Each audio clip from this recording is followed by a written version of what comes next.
Chapter 35. Lieutenant Henderson banked the helicopter around the east side of the mountain, leveled off, and centered above the helipad. Tom patted Darcy's leg and pointed out his window toward the complex. She rolled her eyes and leaned over him to see. He placed his hand on her buttocks, like she knew he would. Lieutenant Colonel Ryan and the Marines stood outside in formation, wearing their dress uniforms. The storm was over, but the wind was frigid. Darcy felt sympathy for them. She sat back and waited for the helicopter to land. Tom's hand drifted from her rear to her thigh. She removed it from her body. "Good thing the storm's moved on," Tom said. He squinted in the bright sunshine. "The troops would freeze worse than they already are." Like you'd care, Darcy thought. He would be out there ready to greet the damned king in a blizzard. "There's another storm coming in later tonight," she said. "It sure is," Lieutenant Henderson concurred. "I'm glad I won't be here to enjoy it." "No?" Tom asked. Henderson shook his head.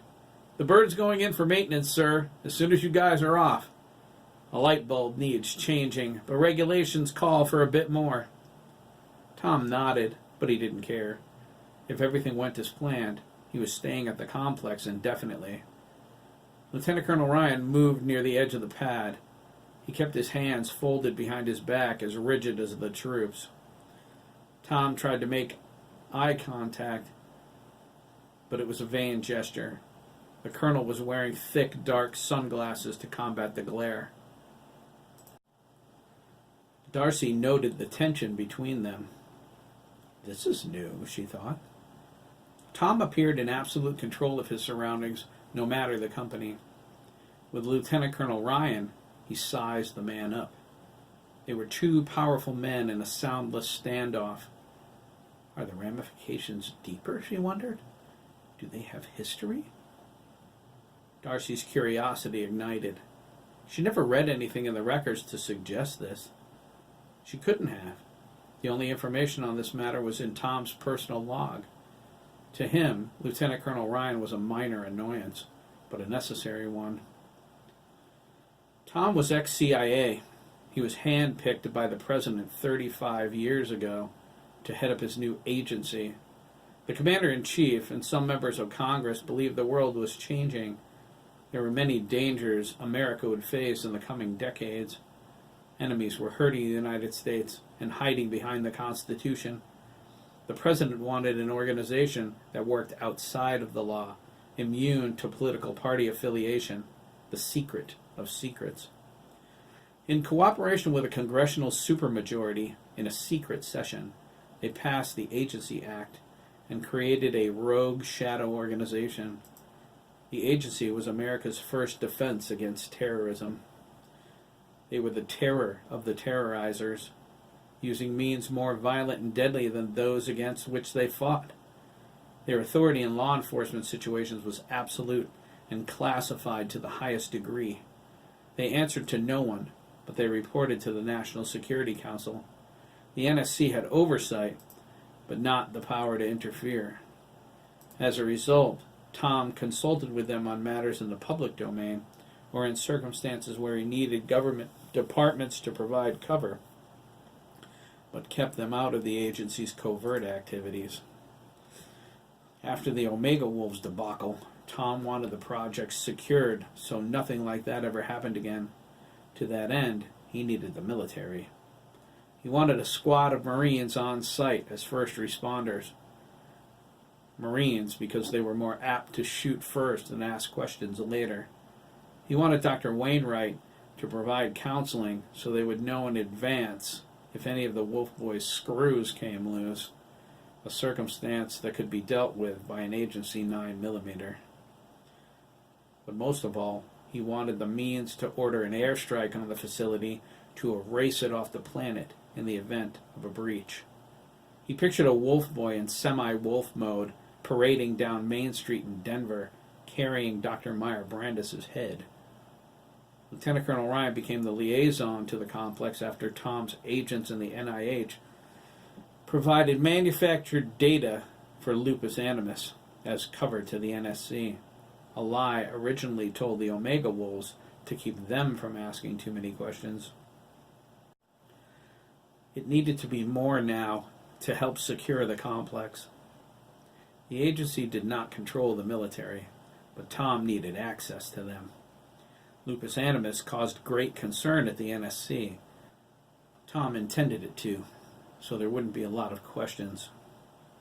They wanted to turn the matter over to the NIH, but Tom hinted at the possibility of Lupus Animus being an act of biological terrorism.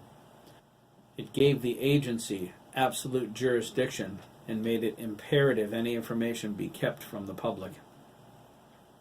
The NSC insisted on Ryan since agents weren't bureaucrats. They wanted to be kept in the loop. This disease was a clear and present danger to public health. If anything went wrong and a situation arose that risked the release of the disease, it would be hard to conceal an airstrike in the Rocky Mountains outside of Denver. The NSC wanted immediate control over any potential public exposure. It wasn't what Tom intended, but to reinforce the danger of the disease, he consented to a go-between coordinator for expediency. To Tom's satisfaction, Lieutenant Colonel Ryan's belief in the illness legitimized the Lupus Animus lie more than anything else. He was the perfect tool. He also took responsibility for the detachment of Marines, although ultimately they were under Tom's command. Tom wasn't sure why he had any concerns. Even with his NSC connections, Ryan was no threat. The President and Congress would have to overturn the Agency Act to curtail Tom's authority. As if any of them would dare try, Tom thought. My agency is the most powerful organization on Earth. Tom disliked Ryan, though. He didn't understand how powerful the agency director was. Since Tom couldn't reveal many of the reasons for that, a lot of them came from covert operations the colonel wasn't privy to. He stewed in the knowledge that Ryan didn't fear him. Tom expected everyone to. Everyone's smart, he thought. Lieutenant Colonel Ryan stepped forward and opened the helicopter's door. He stood to the side, looking directly into the sun. Welcome to the complex, sir. The troops stand ready for your inspection. Tom lumbered out of the helicopter. Darcy followed him, carrying her briefcase. Lieutenant Colonel Ryan nodded to her. She held out her hand. Darcy, she said, standing tall in the wind from the blades. Of course, Ms. Dubois, the colonel replied, taking her hand. He gave a sort of half-smile at the strength in her grip. He nodded toward the troops. This way. Lieutenant Henderson lifted off and disappeared over the ridge. Darcy stayed to the side while Tom inspected the men. He stood before each one of them in turn, quizzing them on the complex's policies. He examined their uniforms. He expected perfection. The slightest smudge or wrinkle brought a glare of contempt. Lieutenant Colonel Ryan followed him. He used his expression to convey what his mouth could not. He set the troops' mind at ease. His stern face told them, don't sweat it, boys. It will all be over soon. You're good men, the best. Don't ever forget that. He would say the same to them later. Darcy watched the colonel draw his invisible line in the snow. Tom may be the director of the agency, but when it came to the troops, Lieutenant Colonel Ryan was the authority. She grew more intrigued. Tonight, I'm going to investigate Lieutenant Colonel Grant Ryan. Apparently the agency's records are selective. There's more to him than meets the eye. He's powerful in his own right. If I didn't know better, I'd swear Tom is afraid of him. Darcy watched the colonel draw his invisible line in the snow. Tom may be the director of the agency, but when it came to the troops, Lieutenant Colonel Ryan was the authority, despite Tom being in charge. She grew more intrigued.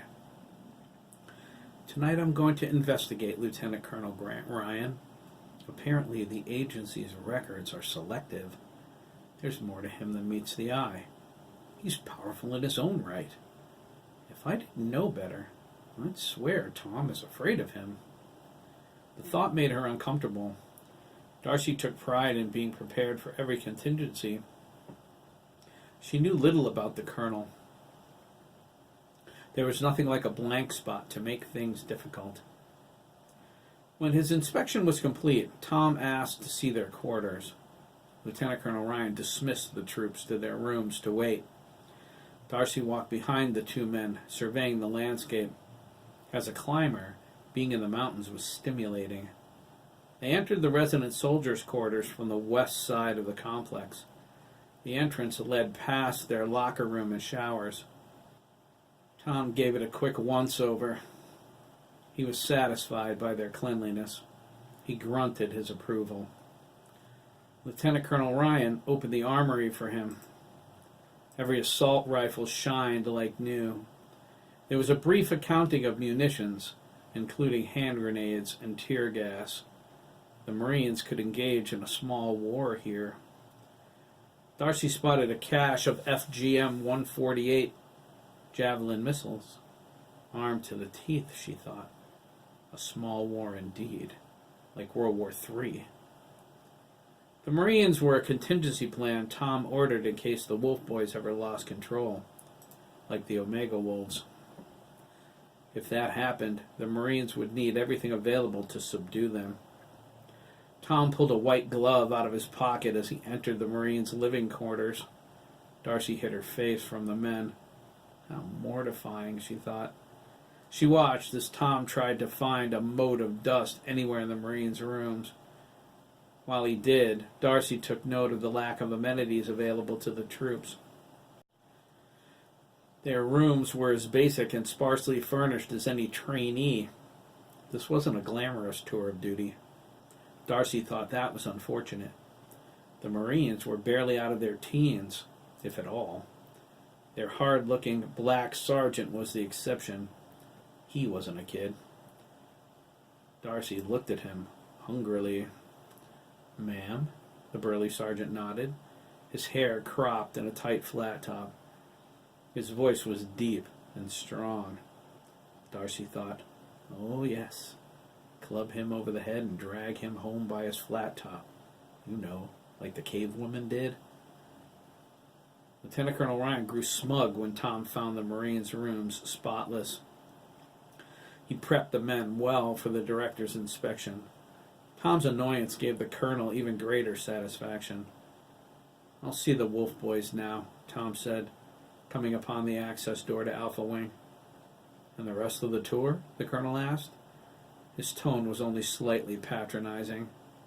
"It can wait." Lieutenant Colonel Ryan dismissed the troops. Tom and Darcy stepped into the access entryway. He followed them inside. The doors sealed behind them. They waited for the computer to finish the decontamination procedures. It annoyed Tom, since it was strictly for Ryan's benefit. Darcy entered Alpha Wing first. She led them through the halls, knowing exactly which way to go. She reviewed the layout of the complex before they left Washington. Know your surroundings. She found her way to Dr. Meyer Brandis, who waited at the beginning of the next hall. It was the section of Alpha Wing that housed the Wolf Boys. Dr. Wang stood at the opposite end of the corridor, by Oliver's room. He finished examining Kelly, who was recovering nicely. It gave him enough satisfaction to curb his annoyance. He loathed inspections. Daniel was with Kelly, helping him dress.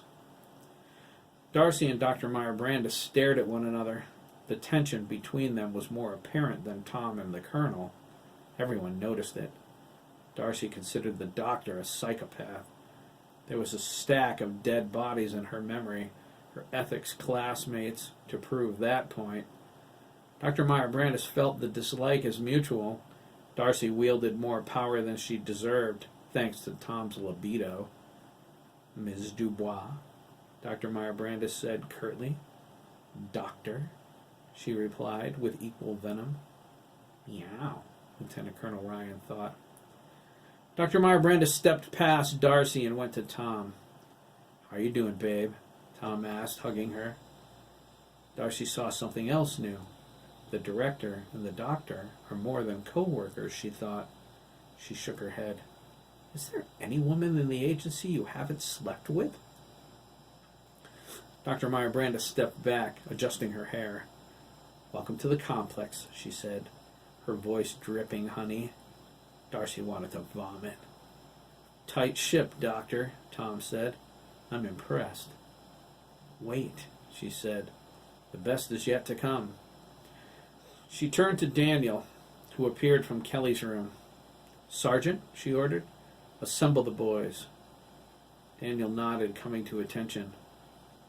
Wolf boys, post!